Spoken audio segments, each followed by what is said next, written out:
Welcome to Arjun art and craft. இன்றைக்கி நம்ம சேனலில் ஒரு பர்ஃபெக்டான சைட் டிஷ் ரெசிபி தான் செய்ய போகிறோம். கத்திரிக்காய் கடையல், இட்லி, தோசை, பூரி, பொங்கல், அதுக்கப்புறம் ரைஸுக்கும் சூப்பராக இருக்கும். ஒரு 15 மினிட்ஸ் இருந்தால் போதும். டக்குன்னு சமையல் செய்யணும் அப்படின்னு நினச்சிங்கன்னா இந்த கத்திரிக்காய் கடையில் ஒரு தடவை ட்ரை பண்ணி பாருங்கள். வாங்க என் ஸ்டைலில் எப்படி செய்கிறதுன்னு பார்க்கலாம்.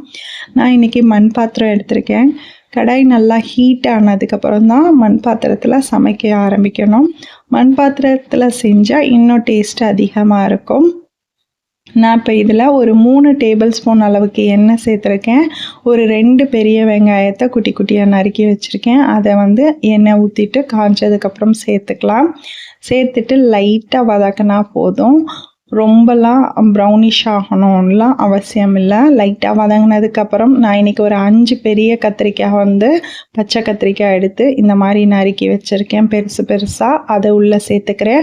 உங்கள்கிட்ட பர்பிள் கத்திரிக்காய் கிடைச்சாலும் அந்த கத்திரிக்காயிலையும் செய்யலாம், நல்லாயிருக்கும். இப்போ இதில் ஒரு பெரிய உருளைக்கிழங்கை நறுக்கி சேர்த்துக்கிறேன். கத்திரிக்காய் சேர்த்துட்டு உருளைக்கிழங்கு சேர்த்துட்டு ஒரு பெரிய தக்காளியை நறுக்கி வச்சுருக்கேன். அதையும் சேர்த்து லைட்டாக வதக்கி விட்டுக்கலாம். லைட்டாக வதங்கினா போதும், ஒரு 2 மினிட்ஸ். இப்போ இதில் 1 டீஸ்பூன் அளவுக்கு சாம்பார் பவுட்ரு சேர்த்துக்கோங்க. ஒரு பச்சை மிளகா உடச்சி சேர்த்துருக்கேன். தேவையான அளவு உப்பு சேர்த்துருக்கேன். ஒரு 1/4 பிஞ்ச் மஞ்சத்தூள் சேர்த்துக்கிறேன். 1/4 பிஞ்ச் மட்டும் சேர்த்துக்கோங்க. இதில் ஒரு 2 டீஸ்பூன் அளவுக்கு தனியா பவுட்ரு சேர்த்துக்கோங்க.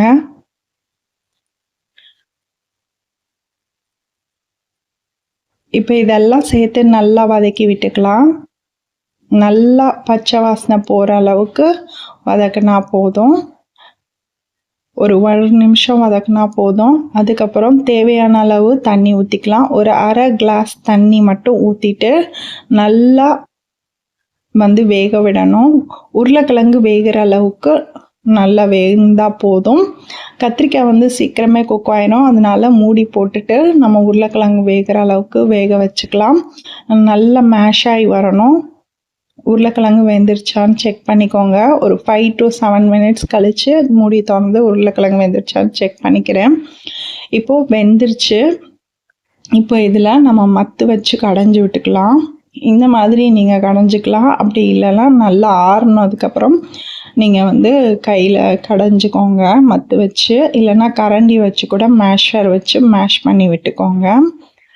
நல்லா மேஷ் பண்ணிக்கலாம். இந்த அளவுக்கு பேஸ்ட்டாக மேஷ் பண்ணி எடுத்துக்கோங்க. அடுப்பு ஆஃப் பண்ணிட்டேன்.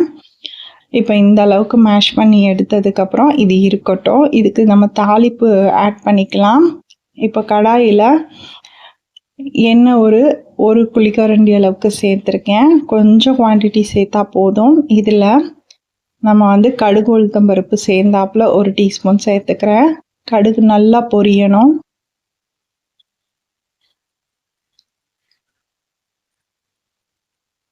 இப்போ கடுகு நல்லா பொரிஞ்சிருச்சு. இதில் நம்ம ஸ்பைசஸ் ஆட் பண்ணிக்கலாம். தாளிப்புக்கு நான் ஒரு காஞ்ச மிளகா 2 எடுத்திருக்கேன். நீட்டு மிளகா அதை சேர்த்துக்கிறேன். உடைச்சி சேர்த்துட்டு ஒரு கொத்து கருவேப்பிலை சேர்த்துக்கிறேன். சேர்த்துட்டு ஒரு பிஞ்ச் அளவுக்கு பெருங்காயத்தூள் சேர்த்துருக்கேன். உப்பு நம்ம ஆல்ரெடி கத்திரிக்காயில் சேர்த்துருக்கோம். அதனால் பார்த்துட்டு சேர்த்துக்கோங்க. இந்த தாளிப்பை இந்த கத்திரிக்காயோட ஆட் பண்ணிக்கலாம். ஆட் பண்ணிவிட்டு கொதிக்கலாம் விட தேவையில்லை. அப்படியே நம்ம சர்வ் பண்ணிக்கலாம். என் ஸ்டைலில் கத்திரிக்காய் கடையல் சூப்பராக ரெடி ஆயிடுச்சு. ட்ரை பண்ணிவிட்டு எப்படி இருந்துச்சுன்னு கமெண்ட் சொல்லுங்கள். வீடியோ பிடிச்சா லைக் அண்ட் ஷேர் பண்ணுங்கள். தேங்க்யூ.